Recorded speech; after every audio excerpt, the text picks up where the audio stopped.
Hindi church online की इस आराधना सभा में मैं आपका दिल से स्वागत करता हूं। आपको धन्यवाद देता हूं कि आज इस आराधना सभा से आप जुड़ गए हैं। मेरी आशा है कि आज का संदेश आपको प्रोत्साहित करने वाला होगा कि आप परमेश्वर की राह पर प्रभु यीशु मसीह के नाम से आगे बढ़ते जाएं और आपके जीवन से प्रभु यीशु मसीह की शोभा दिखाई दे। तो आइए हम उसकी आराधना करते हैं, उसकी उपासना करते हैं, गीतों के द्वारा, प्रार्थना के द्वारा, प्रभु यीशु मसीह के बलिदान को स्मरण करके और परमेश्वर के वचनों को सुन करके कि आज परमेश्वर मुझसे और आपसे क्या कहना चाहता है। तो इस आराधना में पुनः आपका स्वागत है। आपको धन्यवाद देता हूं और मुझे निश्चितता है कि परमेश्वर आपको और मुझको इस आराधना से आशीषित करेगा। अब हम आराधना में आगे बढ़ेंगे और आराधना में आगे बढ़ने से पहले हम परमेश्वर की उपस्थिति एवं उसकी आशीष मांगेंगे। आइए हम प्रार्थना करें। पिता परमेश्वर, प्रभु यीशु मसीह के नाम से आपके चरणों के नज़दीक आते हैं। धन्यवाद देते हैं आज के सुंदर दिन के लिए। धन्यवाद देते हैं कि आपने हमें जिंदों की ज़मीन पर रखा। धन्यवाद देते हैं हिंदी चर्च ऑनलाइन की आराधना में आपने हम सबों को शामिल किया। हम प्रार्थना करते हैं आज की आराधना के लिए और प्रार्थना करते हैं प्रभु कि इस आराधना पर आपकी बड़ी दया और आशीष का हाथ बना रहे। आज जो वचन हमारे बीच बोया जाए वो हमारे जीवनों में कार्य करने वाला हो सके। आज जब हम आपकी ब्यारी में शामिल होते हैं तो हम अपने मनों को जांचने वाले हो सकें। आज जो आराधना के गीत हम गाते हैं वो आपकी महिमा और स्तुति के लिए हो सके। इस संपूर्ण आराधना को आपके हाथों में सौंपते हुए इस प्रार्थना को आपके ही प्रिय पुत्र प्रभु यीशु मसीह के नाम से मांगते हैं। सुनिए और दया करके ग्रहण कीजिए। आमीन। भजनकार अपने भजन में लिखता है, मैं हर समय यहोवा को धन्य कहा करूँगा, उसकी स्तुति निरंतर मेरे मुख से होती रहेगी। मैं यहोवा पर घमंड करूँगा, नम्र लोग यह सुनकर आनंदित होंगे। आओ मेरे साथ मिलकर यहोवा की बड़ाई करो और आओ हम मिलकर उसके नाम की स्तुति करें। आइए हम सब अपने महान परमेश्वर की महिमा और स्तुति में बड़े उत्साह के साथ कुछ गीत और कोरस गा लेंगे।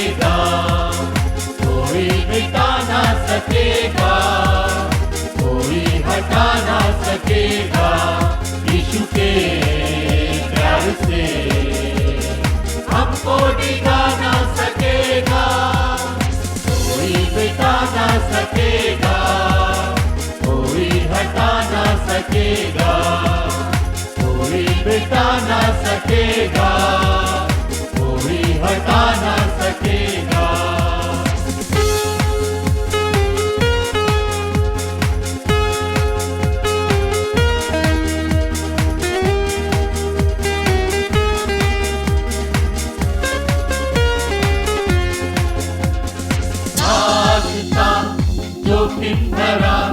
हमको अंधेरों में घेरा, फासले मजबूरियां, शैतान का छाया है डेरा।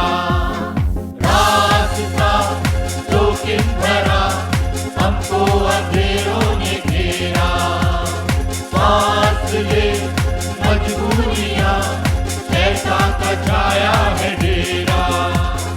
यीशु मेरा रोशन हुआ, यीशु मेरा रोशन हुआ, कोई न भटका सकेगा, कोई मिटा ना सकेगा।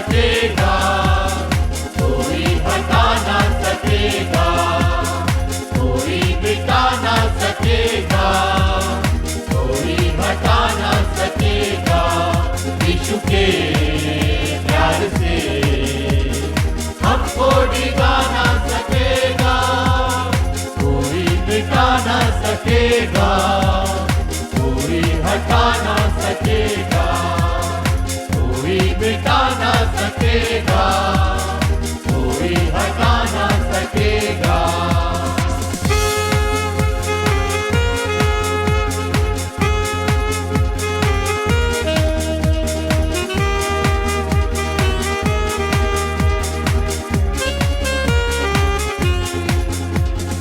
जो भी मिला फिर चल दिया, ना वो रहा ना वो वादे, ढलती हुई परछाई से बदले थे उनके इरादे।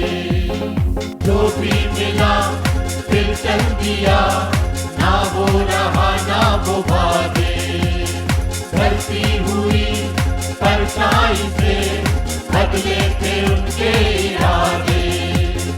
यीशु बना जो हम सफल, यीशु बना जो हम सफल, मंजिल को तू पा सकेगा, कोई मिटा ना सकेगा, कोई हटा ना सकेगा, कोई मिटा ना सकेगा, कोई हटा ना सकेगा।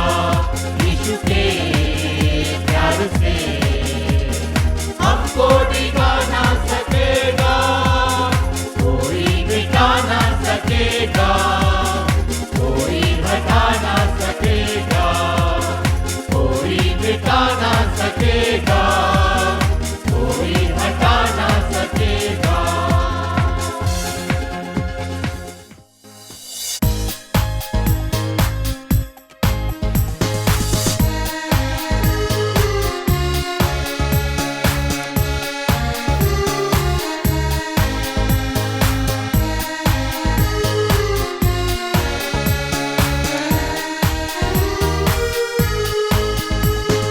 कभी भी यीशु न छोड़ेगा, कभी भी यीशु न त्यागेगा, कभी भी यीशु के लोग लज्जित नहीं होंगे। कभी भी यीशु न छोड़ेगा, कभी भी यीशु न त्यागेगा, कभी भी यीशु के लोग लज्जित नहीं होंगे। जन्माने वाली माता हमें भूल सकती है, अपने सगे लोग हमें छोड़ सकते हैं। जन्माने वाली माता हमें भूल सकती है, अपने सगे लोग हमें छोड़ सकते हैं। मैं तो जगत के अंत तक सदा तेरे साथ रहूंगा, यीशु ने कहा। मैं तो जगत के अंत तक सदा तेरे साथ रहूंगा, यीशु ने कहा। कभी भी यीशु न छोड़ेगा, कभी भी यीशु न त्यागेगा, कभी भी यीशु के लोग लज्जित नहीं होंगे। अपनी हथेली पर चेहरा तेरा मैंने खो रखा है, कभी न भूलूंगा। अपनी हथेली पर चेहरा तेरा मैंने खो रखा है, कभी न भूलूंगा।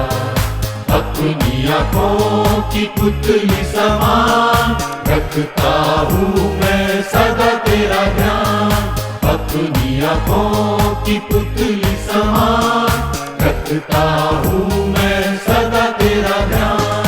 कभी भी यीशु न छोड़ेगा, कभी भी यीशु न त्यागेगा, कभी भी यीशु के लोग लज्जित नहीं होंगे। हर किसी के जीवन में प्रोत्साहन की आवश्यकता होती है। हमारे जीवनों में हर दिन निराशा का सामना करना पड़ता है, लोगों के विरोध का सामना करना पड़ता है, अपनों के विश्वासघात का सामना करना पड़ता है, अप्रत्याशित का सामना करना पड़ता है। और हम सामान्य व्यक्ति हैं, सामान्य लोग हैं, और आसानी से हम निराश हो सकते हैं। और इसलिए हमारी जिंदगी में प्रोत्साहन बहुत महत्वपूर्ण होता है। यदि किसी व्यक्ति को प्रोत्साहन के 2 शब्द कह दिए जाएं तो उसके लिए ये शब्द ऊर्जा का कार्य करते हैं। उसके जीवन में नई स्फूर्ति मिल जाती है। यदि आप किसी के साथ सहभागिता करते हैं, बातचीत करते हैं, अपने मित्र को, अपने पड़ोसी को, किसी भी व्यक्ति को, और उससे प्रोत्साहन भरे शब्द कहते हैं, तो उसके जीवन में एक नई ऊर्जा का, एक नए उत्साह का संचार हो जाता है। गिरता हुआ व्यक्ति संभल जाता है। जो व्यक्ति कांपता रहता है वो उठ जाता है, उसको बल मिल जाता है। परंतु आज यदि हम देखें तो जीवन कठिन है।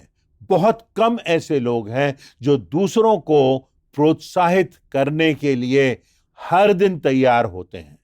थोड़ा सा समय प्रतिदिन लगता है, थोड़ी सी ऊर्जा लगती है, पर उस ऊर्जा से हम किसी दूसरे व्यक्ति को उत्साह से भर सकते हैं, उठा सकते हैं, परमेश्वर की राह पर चलने के लिए प्रोत्साहित करते हैं।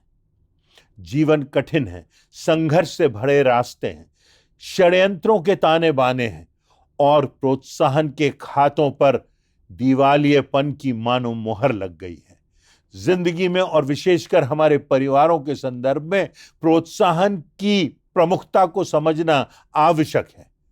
परमेश्वर की सेवा में, प्रभु यीशु मसीह के प्रेरणा में यह एक ऐसा आयाम है जिसके लिए कोई बड़े प्रशिक्षण की आवश्यकता नहीं होती, बहुत बड़ा धन खर्च करने की आवश्यकता नहीं होती है। एक बात तो यह कि एक दूसरे के लिए यदि हम प्रार्थना करते हैं तो उससे भी व्यक्ति प्रोत्साहित होता है।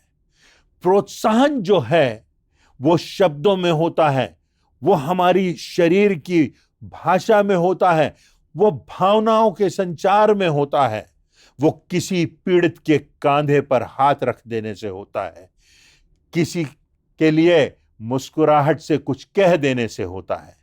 प्रोत्साहन गर्मी की कड़ी तपन में ठंडी हवा के झोंके जैसा है, प्यासे व्यक्ति के लिए ठंडे पानी जैसा है और अकाल में वर्षा की फुहार जैसा है।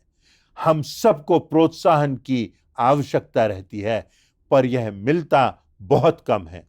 लोग शायद इसीलिए दूसरों को प्रोत्साहित नहीं करते क्योंकि शायद उनके साथ भी दूसरों ने अच्छा व्यवहार नहीं किया, उन्हें प्रोत्साहित नहीं किया, जब वे निराश थे उनकी उदासी को नहीं समझा। बाइबल में नए नियम में बरनबास नाम के व्यक्ति का वर्णन है। प्रेरितों के काम की पुस्तक के 4 अध्याय की 36वीं और 37वीं आयतों में उसके बारे में लिखा है, और यूसुफ नाम कुप्रुस का एक लेवी था जिसका नाम प्रेरितों ने बरनबा अर्थात शांति का पुत्र रखा था। उसी की कुछ भूमि थी जिसे उसने बेचा और दाम के रुपए लाकर प्रेरितों के पांव पर रख दिए। बहुत कम ऐसे लोग होते हैं जिनका जीवन और व्यवहार उनके नाम के अनुरूप होता है, परंतु बरनबास से और उसके कार्यों से लोगों को शांति मिलती थी। उसका जीवन लोगों को प्रोत्साहित करने वाला जीवन था।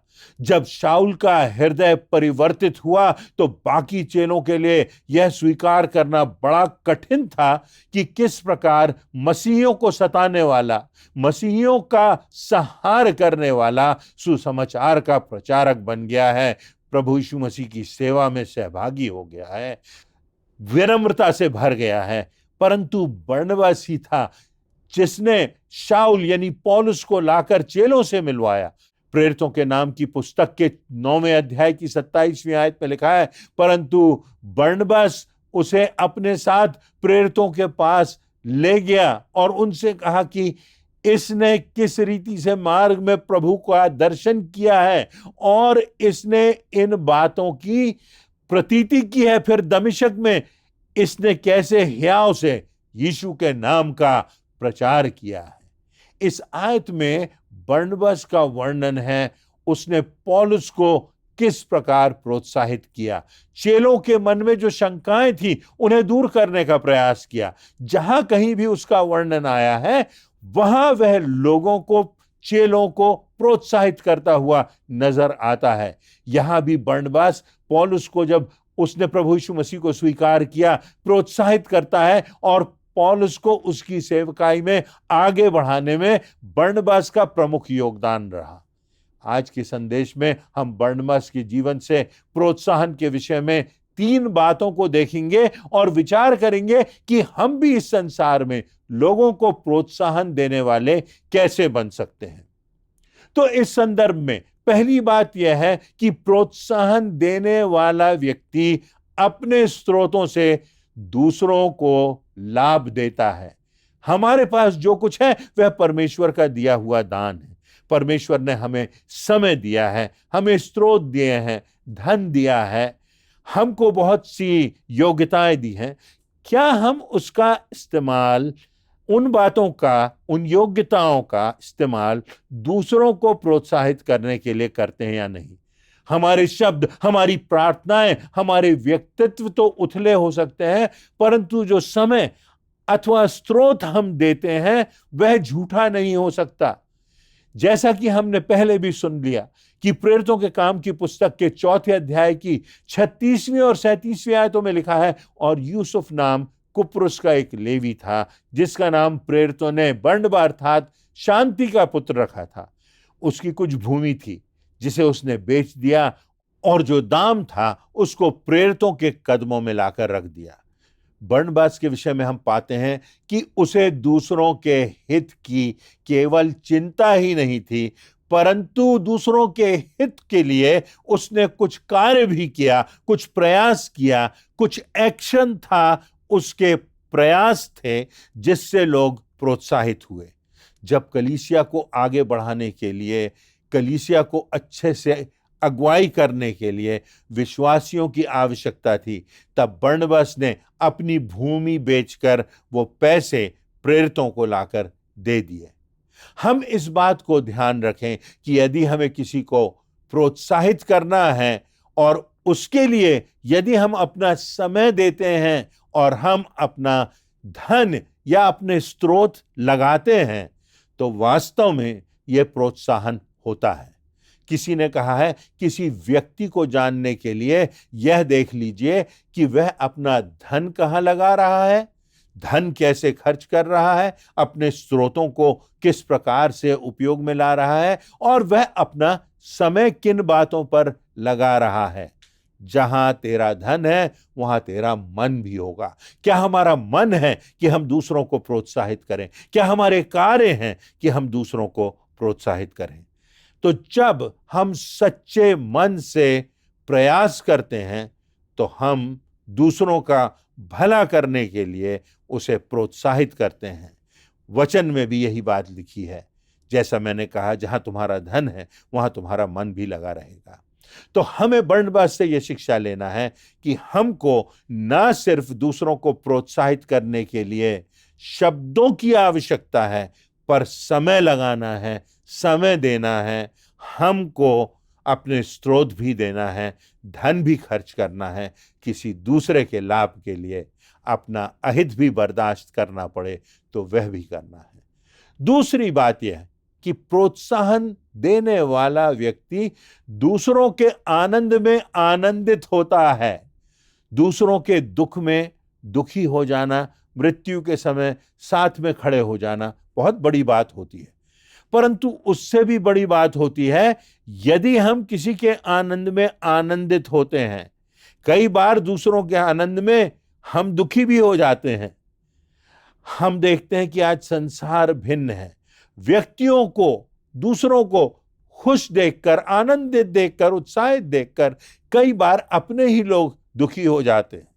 दूसरों को दुखी तथा परेशान देखकर कितने लोग हैं जिनको सुख की अनुभूति होती है।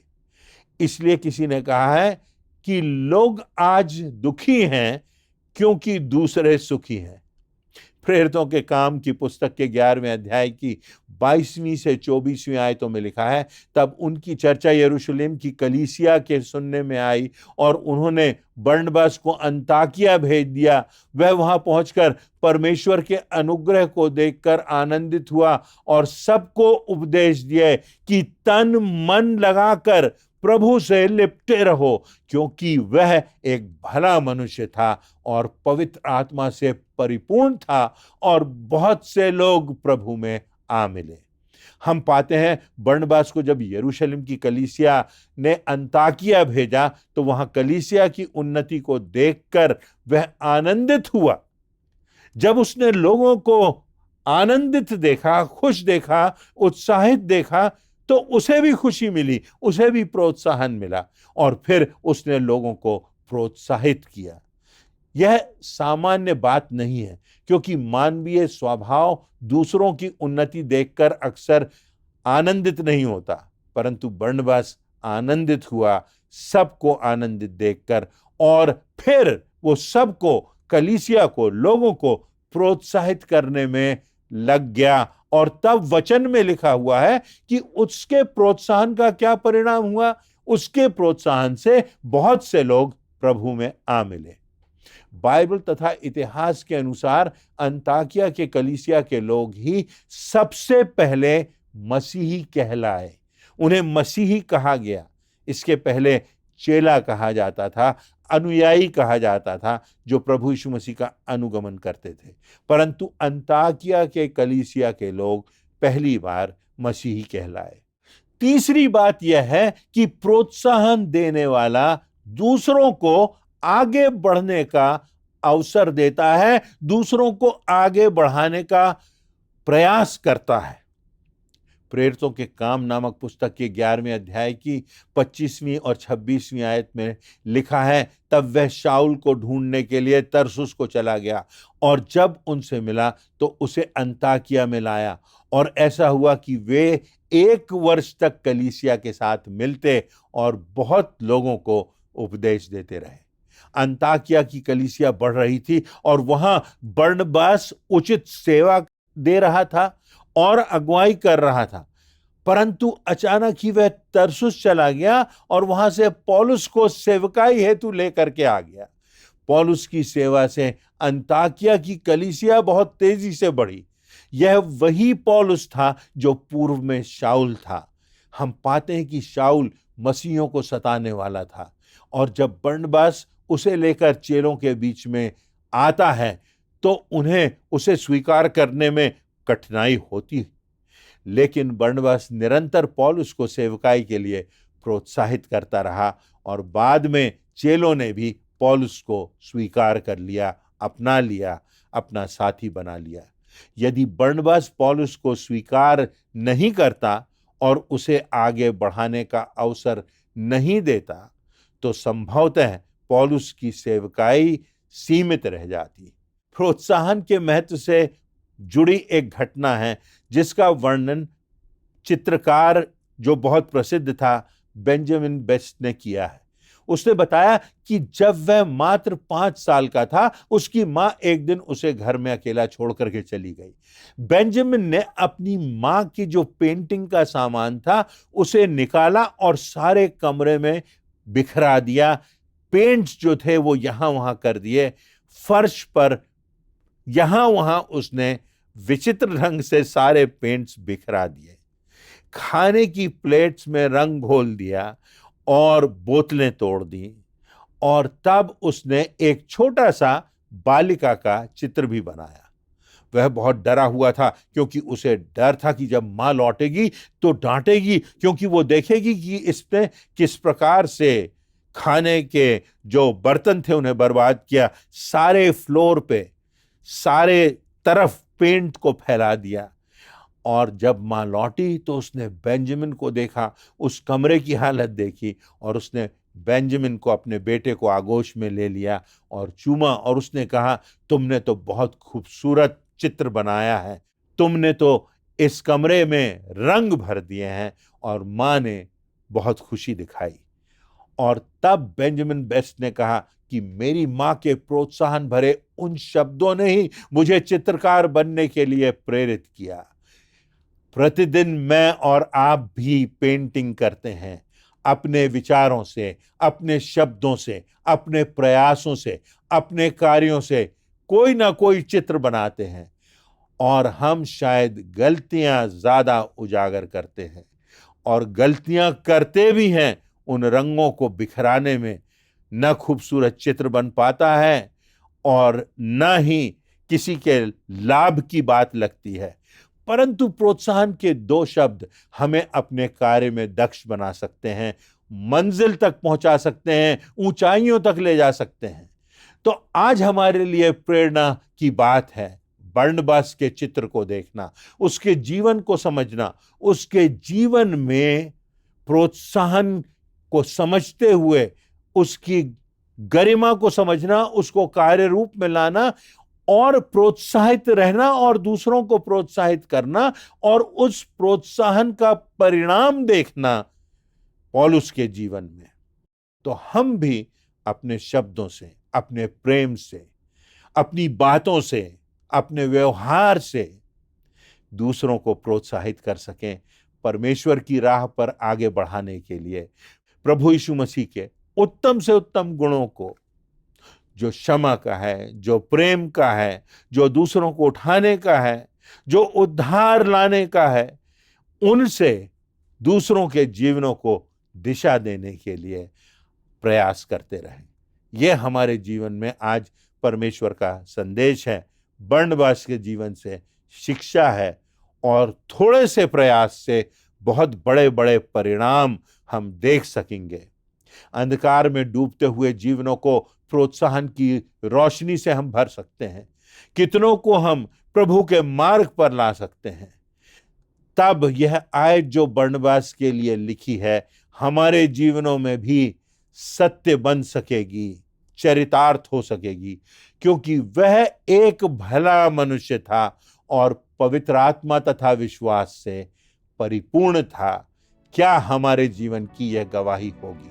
हमारे जीवन की यह गवाही होगी जब हम लोगों को प्रोत्साहित करेंगे अपने स्रोतों से, अपने व्यवहार से, अपने शब्दों से, प्रार्थनाओं से, दूसरों के आनंद में आनंदित होंगे और तब हम दूसरों को अवसर देंगे, आगे बढ़ाएंगे।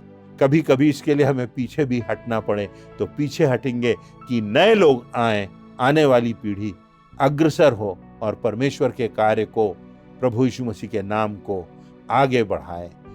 इन वचनों से परमेश्वर आपको प्रोत्साहित करे और प्रेरणा से, ऊर्जा और उत्साह से भर दे, ऐसी मेरी प्रार्थना है। हम प्रभु के सेवक को वचन की प्रेरणादायक और प्रभावशाली व्याख्या करने के लिए हृदय से धन्यवाद देते हैं।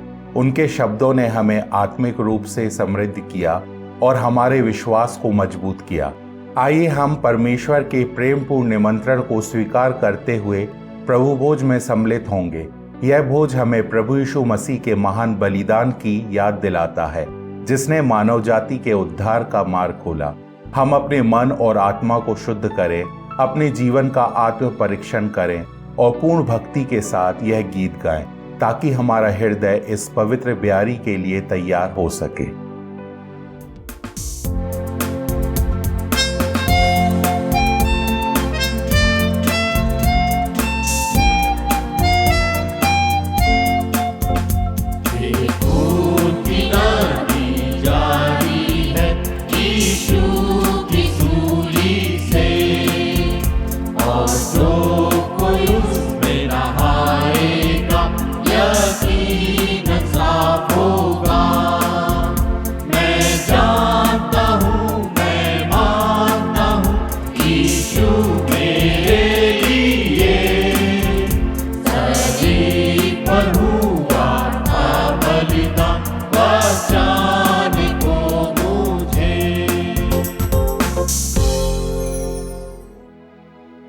यीशु ने अपने अंतिम फसह के पर्व के समय ये कहा, मेरी बड़ी लालसा थी कि मैं तुम्हारे साथ आखिरी फसह खाऊं। प्रभु भोज में सम्मिलित होने के लिए विधि और परंपराओं की नहीं, लेकिन एक आत्मिक लालसा की आवश्यकता होती है कि हम इसमें सम्मिलित होना चाहते और यीशु मसीह के दुखों को स्मरण करके हम उसका धन्यवाद भी देना चाहते हैं। यीशु ने जिस रात जब वह पकड़वाया गया, रोटी ली, धन्यवाद करके तोड़ी और अपने शिष्यों को देकर कहा, लो खाओ, यह मेरी देह है जो तुम्हारे लिए तोड़ी जाती, मेरे स्मरण के लिए यही किया करो। इसी प्रकार उसने खाने के पीछे कटोरा भी लिया। और धन्यवाद करते हुए कहा, ये कटोरा मेरे उस लहू में जो तुम्हारे लिए बहाया जाता है नई वाचा है। जब जब तुम इसे पियो मेरे स्मरण के लिए यही किया करो। आइए हम प्रार्थना करें। प्रेमी पिता परमेश्वर, हम आपका धन्यवाद करते हैं कि आपने पापों से छुटकारे के लिए प्रभु यीशु मसीह को इस संसार में भेजा, जो आपका मेमना है, जो पवित्र मेमना है, और उसके बलिदान किए जाने के द्वारा हमको पापों से उद्धार मिला और परमेश्वर हमें स्वतंत्रता प्राप्त हुई है। हम परमेश्वर स्वतंत्रता में बने रहें, आत्मिक रीति से सुदृढ़ और मजबूत होते जाएं। प्रार्थना प्रभु यीशु मसीह के सामर्थी नाम से मांगते हैं, आमीन। जितनों ने भी प्रभु यीशु मसीह के नाम पर बपतिस्मा लिया है और यीशु मसीह के नाम पर विश्वास किया है, परमेश्वर की मेज तैयार है। आप सबका स्वागत है। आप सब इसमें सम्मिलित होकर आशीषित हो सकते हैं।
पिता परमेश्वर का धन्यवाद कि उसके अनुग्रह से आज हम हिंदी चर्च ऑनलाइन की आराधना में शामिल हुए और आशीषित हुए। हम अंतिम प्रार्थना में जाएंगे।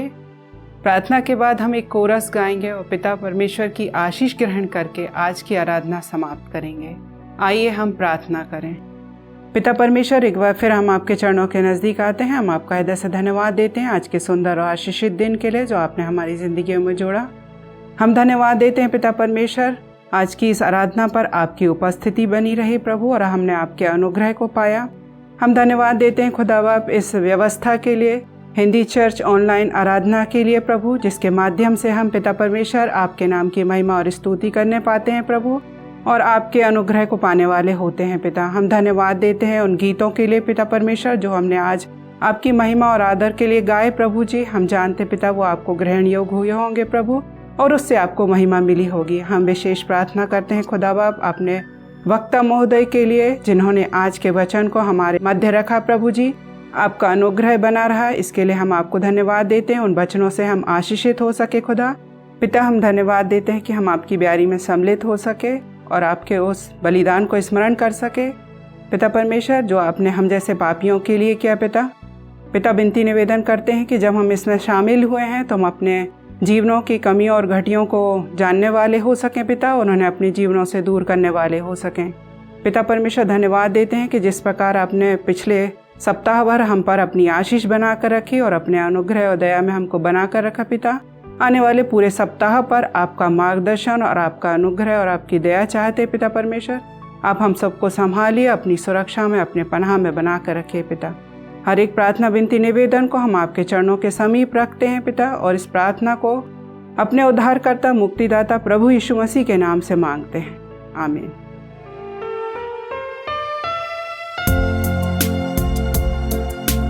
योग्य केवल तू, योग्य केवल तू,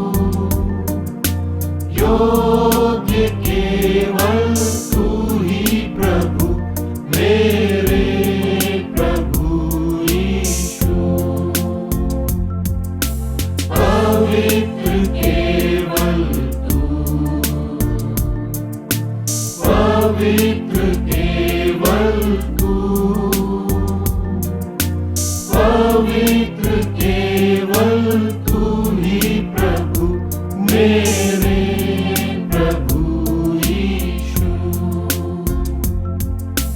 आदर और महिमा है तेरे, आदर और महिमा है तेरे, आदर और महिमा है तेरे प्रभु, मेरे प्रभु यीशु।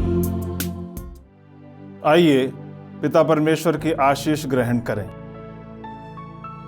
अब पिता परमेश्वर का प्रेम, प्रभु यीशु मसीह का अनुग्रह और पवित्र आत्मा की शांति और सहभागिता हम सबके साथ आज से लेकर प्रभु यीशु मसीह के दूसरे आगमन तक बनी रहे। आमीन।